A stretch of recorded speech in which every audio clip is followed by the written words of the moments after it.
under 148A within bracket small b will have to be issued. Then a hearing would take place. Then, my lords, the assessing officer will have to pass an order calling it as a fit case for the purpose of issue of notice, which order will have to be passed with the prior approval. And, my lords, as soon as the said order is passed, which is an order under 148A within bracket small d, my lords, a notice under 148 would then be issued. My lords, what happened was, my lords, after 1/4/2021, The new regime, the new regime, the faceless regime. faceless, I'll come to, my lords. Yes. Faceless is one aspect. This is the normal aspect of how a reassessment should be made. So department did error in as much as it did not follow the new regime. It went ahead and issued notices under the old regime, which, my lords, most of the honorable high courts, including this honorable high courts, quashed this on the premise that you have not followed the new regime. Then, my lords, the matter reached the honorable Supreme Court. Honorable Supreme Court, in respect of those matters then existing, lords, which came before the Supreme Court, stated that new regime has to be meticulously followed. And the Honorable Supreme Court concurred with the decisions of all the high courts to state that if the old regime is followed, it is bad. And therefore, my lords, what the Honorable Supreme Court did is to deem the wrongly issued notice under 148A within brackets B and asked the department to proceed. Thereafter, my lords, the faceless regime started. The department in those cases also continued the error of proceeding manually on it. That apart, this batch before, my lords, would also consist of those cases which were initiated on the new regime only, but not through the faceless regime. Therefore, my lords, these petitions are before, my lords. Now, my lords, the provisions in the Income Tax Act, my lords, in respect of various proceedings were intended to be done in a faceless manner with three avowed purposes in mind. That's one is to remove the interaction between the assessee and the department. This would enhance the transparency. Two, my lords, dynamic jurisdiction.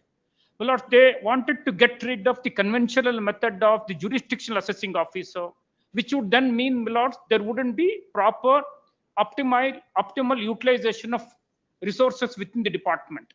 So dynamic jurisdiction where, my lords, I could be assessed by somebody in Tripura. So this was what this was brought in. Then at the same time, they also introduced the faceless assessment schemes and the procedures. What they did in this regard, my lords, most importantly, three important provisions will have to be taken note of, my lords. One is section 130 of the Income Tax Act. Through 130 of the Income Tax Act, my lords, they have enabled the central government to issue a scheme for faceless conferment of jurisdiction. Otherwise, my lords, the jurisdiction would be conferred by the order of the Central Board of Direct Taxes, delegating its lower authorities to in turn delegate, my lords, the powers of the assessment. All these orders are essentially passed under section 120, read with section 124 of the Income Tax Act. And, my lords, section 130 was enacted to enable the board to bring out a scheme to seamlessly confer the jurisdiction. I'll explain why this is done, my lords. And accordingly, a scheme has been brought in to confer faceless jurisdiction. Along with that, my lords, they have brought in 144B with effect from 1st of April of 2021, where they have codified the whole scheme of faceless assessment, not as scheme, but as part of the statute. Unlike in 130, my lords, where a scheme has to be brought out by the Central Board of Direct Taxes, under 144B, they have enacted the faceless procedure itself. Thereafter, my lords, they also brought in 151 capital A, which provision, like 130, enabled the Central Board of Direct Taxes to issue a faceless scheme for the purpose of, my lords, carrying out the exercise of issue of notice under 148.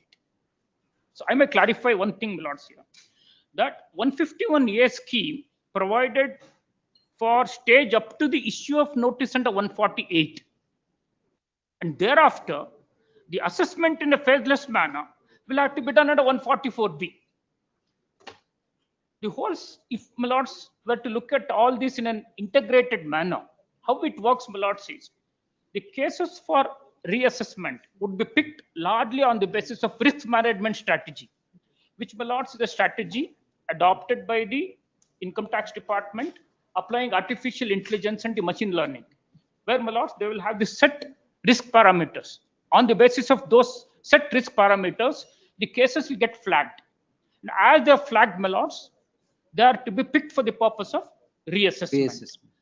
And as soon as the cases get flagged in the RMS, which is without the human intervention, then, my lords, the system is so integrated, so much so that the jurisdiction under 130, my lords, would get conferred to by way of an automated allocation algorithm To somebody, anybody. who assessee wouldn't even have a chance to know. So it will get allotted to somebody. As soon as that gets allotted, my lords, section 151A will kick in for him to initiate Proceedings. the proceedings as to whether it's a fit case for issue of notice and Reassessment. reassessment. And once, my lords, so-called officer passes an order stating that it's a fit case for issue of notice under 148 and hence issues a notice under 148, my lords. Likewise, the section 130 would work in a manner where it will then go to a phaseless officer for the purpose of assessment under 144B. So this is how, my lords, it's all integrated. This being the case, my lords, and this being mandatory, the question before my lords is department right in not following this faithless system? So with this brief Now, background, one clarification, My lords. as I heard on the last occasion. my lords, Now, despite all this being in place, the notices are manually issued, Exactly. proceedings are manually taken, and orders are passed. exactly, That is in violation of mandatory, mandate, which Supreme Court says you have to follow. exactly. Yes. Now, my lords, with this background, I would take, my lords, to section 151A. Yes. And before that, my lords, 130 maybe just kindly seen, my lords, that would make it complete. These three sections are very critical. Page, My lords, may kindly take I'm section holding 130. I'm holding writ petition 17352. My lords, may kindly take the Income Tax Act. Ah.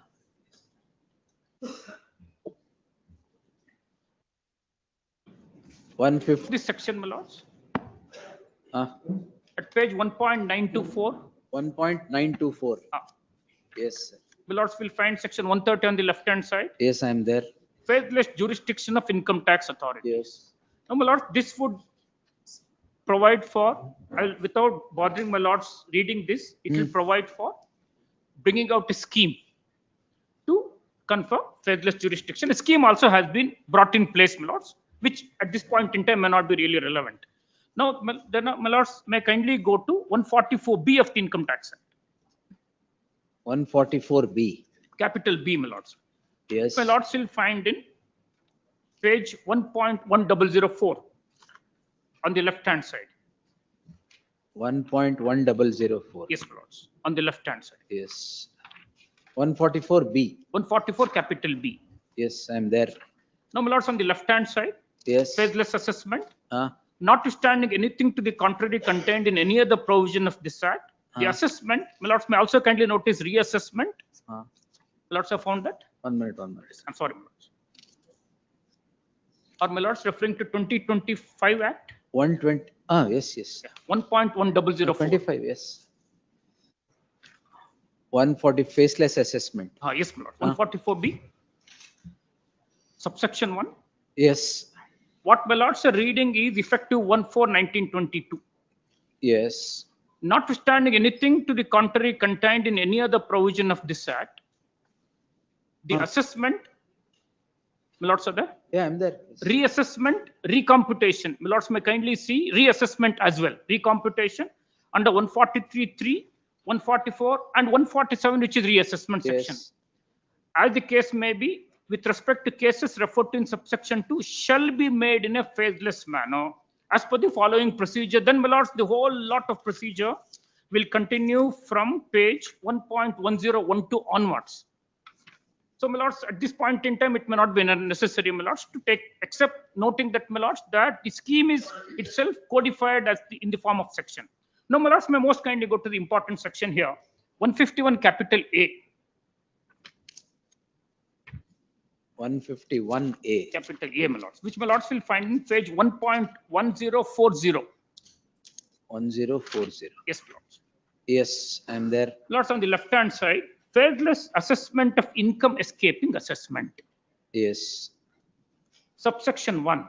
Ah. The central government may make a scheme by notification in the official gazette for the purposes of assessment, reassessment, or recomputation under section 147, or issuance of notice under section 148, or conducting of inquiries or issuance of show cause notice or passing of order under section 148A, or sanction for issue of notice under section 151, so as to impart a greater efficiency, transparency, and accountability by A, eliminating the interface between the income tax authority and the assessee or any other person to the extent technologically feasible. B, optimizing utilization of the resources through economies of scale and functional specialization.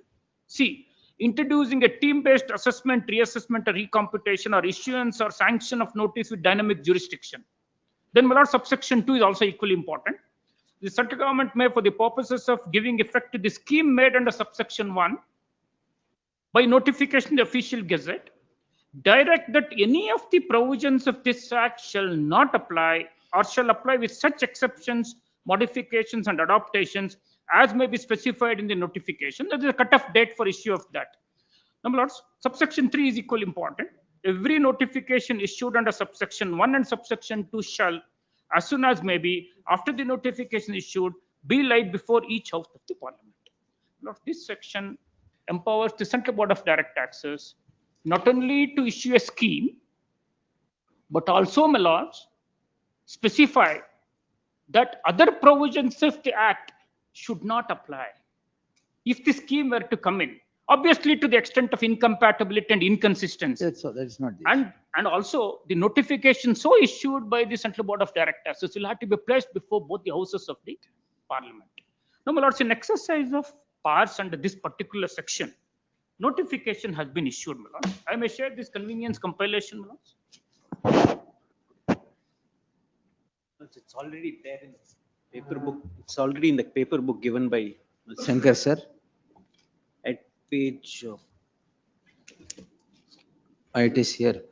The scheme is at page 112, 212. Let Chaitanya sir finish. My lords. Yes, sir. My lords, this scheme is notified on 29/3 of 2022, my lords. Where do I get Do I that? share this, my lords? My lords, Yes, sir? give it. Yes. Lords, at page 1.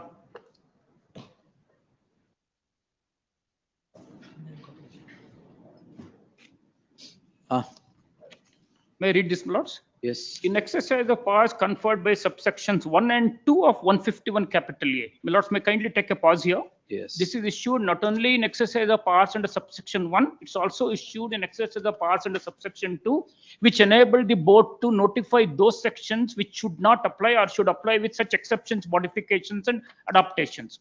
Therefore, my lords, this would, to that extent, override those repugnant provisions of the Income Tax Act.